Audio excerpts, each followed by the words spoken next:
আজকে আমরা যেই সীমারেখাগুলো সচরাচর এক্সামে এসে আসে সেই সীমারেখাগুলোকে কিভাবে সহজে মনে রাখা যায় সেগুলো দেখব।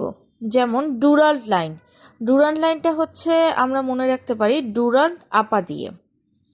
সেক্ষেত্রে দেখেন ডুরান্ট আপা, আতে হচ্ছে মনে রাখবেন আফগানিস্তান, পতে মনে রাখবেন Pakistan. Line of control.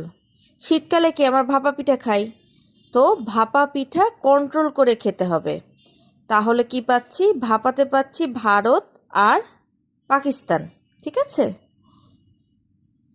Curzon line, যেটা কার্জন লাইন আমরা সবাই ঢাকা ভার্সিটির কার্জন হলের কথা জানি।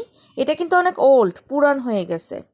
তো এই পুরান ওয়ার্ডটাকে মনে রেখে আমরা মনে রাখবো পোল্যান্ড আর রাশিয়া। তার মানে পোল্যান্ড আর রাশিয়ার মধ্যে কার্জন লাইন অবস্থিত। ফসলাইন লাইন, এটা কি? সরকার ফস করে পলিব্যাগ উঠিয়ে দিল। পলিব্যাগের পতে মনে রাখবো পোল্যান্ড আর এলে লাগবো লিথুনিয়া। ফস করে, ফসলাইন লাইন। তো পোল্যান্ড আর লিথুনিয়ার মধ্যে হচ্ছে এই লাইনটা অবস্থিত। ম্যাজিনো লাইন।